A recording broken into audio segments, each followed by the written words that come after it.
Assalamualaikum warahmatullahi wabarakatuh. Selamat pagi kepada anak-anakku di kelas 8. Semoga kalian selalu dalam lindungan Allah ya. Bagaimana kabarnya? Sehat hari ini? Tambah semangat ya. Ya, Ibu harapkan kamu selalu menjaga kesehatan, karena di masa pandemi ini, di masa di mana COVID-19 masih berada di lingkungan kita, maka Ibu harapkan kamu sekalian harus menjaga kesehatan ya. Apabila keluar rumah harus selalu memakai masker, jaga jarak, dan jangan lupa selalu cuci tangan apabila ingin melakukan kegiatan atau ketika kembali dari luar rumah. Kemudian Ibu harapkan kalian juga harus lebih baik lagi ya. Sekarang kalian sudah berada di kelas yang lebih tinggi, berarti kamu juga harus sudah lebih baik lagi dibandingkan ketika kamu berada di kelas 7 ya. Renungkanlah masa yang lalu ya. Di kelas 7 apabila ada sesuatu yang tidak baik ya, harus segera diperbaiki, dan apabila yang sudah tercapai ya, ini harus kalian lebih tingkatkan lagi. Dan apabila sesuatu yang tidak baik ya, kamu harus tinggalkan ya. Jangan sampai ya kegagalan yang kamu dapatkan itu berulang lagi ya. Ya, jadi inilah sebagai introspeksi diri agar lebih baik ke depannya. Dan Ibu harapkan juga kamu memiliki motivasi yang lebih di kelas 8 ini untuk melakukan kegiatan-kegiatan yang positif ya, melakukan kegiatan-kegiatan yang positif yang nantinya akan memberikan semangat buat diri kamu untuk mencapai cita-cita, untuk membahagiakan orang tua, dan tentunya kamu harus mengambil sisi yang baik dari orang-orang yang sukses sebagai motivasi untuk menjadikan diri kamu lebih baik dan untuk mencapai masa depan yang cerah, mencapai masa depan yang gemilang yang kamu cita-citakan.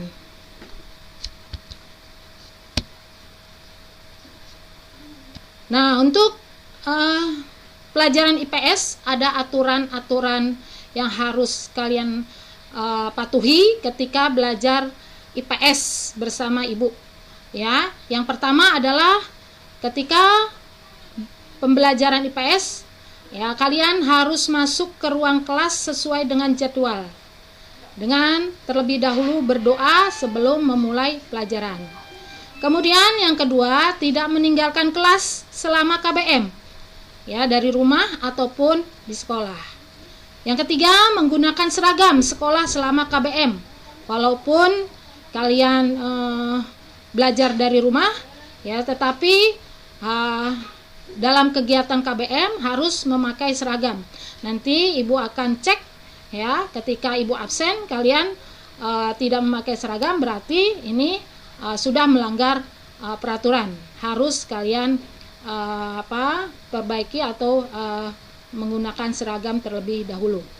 Yang keempat yaitu peraturan di sini yang keempat, berbicara baik ya dan sopan ketika di grup WA, baik itu secara lisan ataupun tulisan. Yang kelima ya, ketika diskusi dibuka setelah mendengarkan paparan Ibu ya. Jadi diskusi akan dibuka setelah mendengar paparan dari Ibu ya. Grup akan dikunci saat Ibu menjelaskan materi. Di luar jadwal KBM tidak dibuka lagi diskusi, kecuali ada PR yang tidak mengerti boleh ditanyakan langsung ya ke WA Ibu. Yang keenam, menyediakan satu buku tulis yang berfungsi sebagai catatan dan latihan, ya, yaitu berupa buku Big Boss disampul dengan kertas warna coklat. Kemudian 1 bulan sekali buku yang tadi latihan atau catatan itu dikumpulkan ke sekolah, ya, dikumpulkan sekolah ya oleh orang tua kamu, ya, kamu di rumah saja, tidak boleh ya ke sekolah. Kemudian ya setiap akhir pembelajaran ditutup dengan membaca doa yang dipimpin oleh ketua kelas.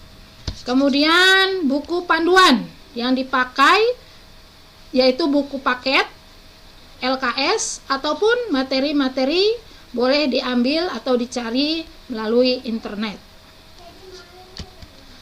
Kemudian ya selanjutnya mengenai penilaian dari pelajaran IPS yang Ibu akan berikan kepada kalian. Yang pertama itu dari nilai, ya, nilai pengetahuan kalian, ya ini minimalnya adalah 72, ya, KKM-nya 72. Berarti kalau di bawah KKM kamu harus remedial. Walaupun belajarnya melalui di rumah atau berada di rumah, tetap kehadiran harus diperhatikan karena Ibu melihat penilaiannya ini dilihat dari kehadiran kalian, ya, yaitu dari 90% kehadiran kamu di pembelajaran melalui BDR atau PJJ. Kemudian yang ketiga mengerjakan latihan dan PR, ya, jadi penilaian mengerjakan latihan dan PR ini juga menjadi penilaian ya buat kalian dengan diupload nanti, ya, latihan atau PR ini nanti diupload, ya, kemudian ditulis di buku tulis, ya, nanti dikirimkan ke Google Classroom. Kemudian selanjutnya mengikuti ulangan harian, ya, ulangan harian, kemudian PTS, PAS dan PAT, ya, jadi harus kamu ikuti semua ini, ya, sebagai penilaian untuk diri kamu sendiri. Kemudian yang terakhir mempunyai perilaku sikap yang baik dan sopan selama KBM berlangsung. Nah, ini juga penilaian, ya, jadi penilaian itu tidak hanya dari pengetahuan, kehadiran, ada juga, ya, Ibu lihat berdasarkan perilaku atau sikap. Kemudian latihan dan tugas, ya, latihan dan tugas. Nah, yang pertama menuliskan harapan atau keinginan terhadap pembelajaran IPS bagaimana. Kemudian apa yang harus dilakukan oleh Ibu, ya, Ibu Nujul selaku guru IPS, ya, apa aja yang diharapkan dari Ibu ditulis di buku, ya, dituliskan di buku tulis, ya. Kemudian, ya, di buku tulis itu kamu tuliskan pertama biodatanya, ya, di halaman pertama di depan itu kamu tulis nama, tempat tanggal lahir, alamat, nomor WA, cita-cita, nama guru mapel, ya, nama guru mapel. Kemudian paling bawah kamu tulis SMP Muhammadiyah 1 Depok, tahun pelajaran 2020-2021. Kemudian yang kedua di pojok atas, ya, di pojok kanan, ya, di pojok kanan atas kamu tempelkan foto kamu, ya, foto selfie boleh, dan atau foto kamu bersama orang tua, ya. Nah, ini ditempelkan di pojok kanan atas, ya. Tujuannya adalah untuk memotivasi diri dalam belajar kalian, ya. Mungkin ketika kamu buka buku, melihat foto kamu bersama orang tua akan menambah semangat kamu untuk belajar, ya.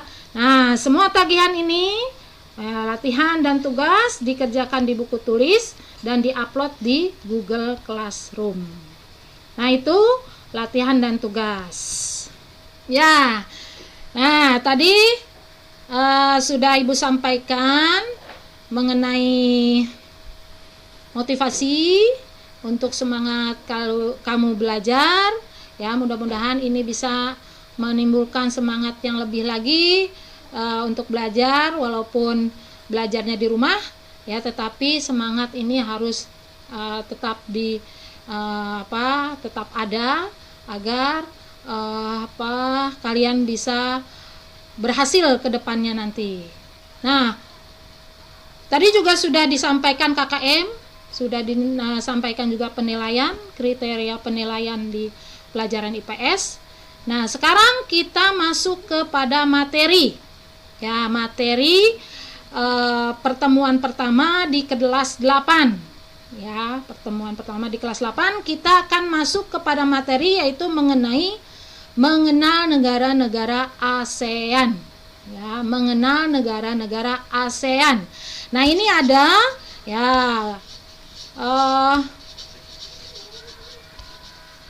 bendera-bendera negara-negara ASEAN. Ya. Ini ada 10 negara ASEAN. Ya. Nah, ini negara ASEAN. Mungkin kalian sudah belajar di kelas 7 ya. Ataupun kalian sudah belajar sebelumnya mengenai negara-negara ASEAN. Apa sih negara ASEAN itu? Ya. Negara-negara mana saja sih yang termasuk dalam negara ASEAN? Nah, sebelum sampai ke materi tersebut, nah ini ada tujuan pembelajaran yang akan dicapai, yang Ibu harapkan kalian mencapainya.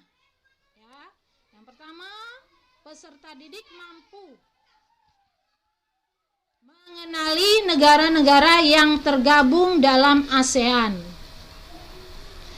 Ya, kemudian yang kedua, peserta didik mampu memahami letak geografis, astronomis, serta karakteristik setiap negara yang tergabung dalam ASEAN, sehingga menambah wawasan mengenai negara-negara ASEAN serta mengetahui potensi dari setiap negara. Nah, inilah tujuan pembelajaran yang Ibu harapkan kamu bisa mencapainya pada pertemuan kali ini. Nah, ini kamu perhatikan peta di bawah ini. Nah, ini adalah peta Asia Tenggara. Ya, ini peta Asia Tenggara. Ya, nah, Asia Tenggara ini ya termasuk negara-negara ASEAN. Ini adalah ya sebagian besar sudah masuk kepada organisasi ASEAN. Ya, tapi masih ada negara yang belum masuk ke negara organisasi ASEAN. Ya, ini adalah peta Asia Tenggara. Kamu perhatikan. Nah, setelah memperhatikan peta Asia Tenggara, nah sekarang kita mengenal negara-negara ASEAN. Apa sih ASEAN itu? Ya, ASEAN adalah Association of Southeast Asian Nation, atau yang dikenal dengan ya Asosiasi Negara-Negara Asia Tenggara, yaitu merupakan organisasi yang beranggotakan negara-negara di Asia Tenggara. Ya. Nah, jadi negara-negara yang termasuk dalam anggota ASEAN adalah negara-negara yang berada di Asia Tenggara. ASEAN berdiri pada tanggal 18 Agustus 1967 di Bangkok, Thailand. ASEAN diprakarsai oleh 5 negara, yaitu Indonesia, Malaysia, Filipina, Singapura, dan Thailand. Nah, saat ini ASEAN beranggotakan 10 negara, yaitu Indonesia, Malaysia, Filipina, Singapura, Thailand, Brunei, Darussalam, Vietnam, Laos, Myanmar, dan Kamboja. Nah, inilah negara-negara ASEAN. Ya, negara-negara yang tergabung dalam organisasi ASEAN. Ya. Ini ada Myanmar, ya. Kemudian ada Thailand, ya. Nah, ini ada Kamboja, ya, Laos, Vietnam, ya, Malaysia, Singapura, Brunei Darussalam, Filipina, dan Indonesia. Nah, inilah ya negara-negara yang tergabung dalam organisasi ASEAN. Kemudian kita lanjut ke letak negara-negara ASEAN. Ya, letak negara-negara ASEAN dapat dilihat berdasarkan letak geografis dan astronomis. Ya, yang pertama kita lihat berdasarkan letak geografis. Ya, yang pertama berdasarkan letak geografis, ASEAN terletak di antara dua samudra dan dua benua, yaitu ya dua samudra, Samudra Hindia dan Samudra Pasifik. Ya, sedangkan dua benua yaitu benua Asia dan benua Australia. Ya. Negara-negara ASEAN sebagian besar memiliki wilayah laut dengan luas sekitar 5.060.100 km persegi. Adapun luas wilayah daratannya kurang lebih 4.817 km persegi. Hasil laut memberikan sumbangan yang cukup besar bagi pendapatan masyarakat di negara-negara ASEAN. Di antara anggota ASEAN lainnya, hanya Laoslah yang tidak memiliki laut. Ya, kita lanjut ke bagian yang kedua, kita berletak astronomis ya. Kita bahas mengenai letak astronomis. Ya, kita lihat dulu apa itu letak astronomis. Yaitu adalah titik yang berpedoman pada garis latitude atau garis lintang dan longitude atau garis bujur suatu daerah pada peta. Letak koordinat sering disebut juga letak astronomis ya. Nah, berdasarkan garis lintang pada peta, sebagian besar negara-negara ASEAN terletak di wilayah ya, di wilayah iklim tropis dan lainnya subtropis. Perbedaan iklim ini berpengaruh terhadap budaya dan interaksi manusia pada masing-masing negara, seperti cara berpakaian, bentuk rumah, makanan, dan lain-lain. Ya, jadi ya ini letak astronomis ya dari negara-negara ASEAN. Ini materi yang Ibu sudah sampaikan. Ya, ini ada 2 soal saja. Ya, yang pertama kamu amati dulu peta ini. Peta negara Asia Tenggara. Kamu amati, kemudian kamu jawab ya pertanyaan-pertanyaan ini. Yang pertama, negara apa yang terletak paling utara? Kamu sebutkan ya, kamu sebutkan negara-negara di ASEAN yang letaknya paling utara. Kemudian yang paling selatan, sebutkan negara di ASEAN yang paling selatan. Kemudian yang paling negara yang terletak paling barat dan paling timur. Yang kedua, pertanyaan yang kedua yaitu tuliskan letak koordinat atau letak astronomis negara-negara ASEAN berdasarkan garis lintang dan garis bujurnya. Nah, ini Indonesia terletak titik-titik derajat lintang utara sampai titik-titik derajat lintang selatan dan titik-titik derajat bujur timur sampai titik-titik derajat bujur timur. Kemudian nanti di sini kamu sebutkan ya negara-negara ASEAN ya sampai 10 negara ASEAN. Ya, kemudian ini kamu tuliskan letak ya koordinatnya. Ya, lintang utaranya berapa derajat? Ya, lintang selatannya berapa derajat? Ya, lintang bujur timurnya berapa derajat? Dan ini bujur timurnya ya. Kamu tuliskan di buku tulis. Ya, kamu tuliskan di buku tulis. Ya, nanti sudah dijawab, kamu kirim. Ya, kamu kirimkan ke Classroom. Ya, Google classroom. Nah, demikian saja ya materi hari ini. Mudah-mudahan kamu bisa memahaminya dan bisa membuat motivasi kalian untuk bisa belajar lebih baik lagi ya. Untuk kali ini, untuk hari ini Ibu cukupkan ya. Kita sama-sama baca hamdalah alhamdulillahirabbil alamin. Billahi taufiq wal hidayah. Assalamualaikum warahmatullahi wabarakatuh.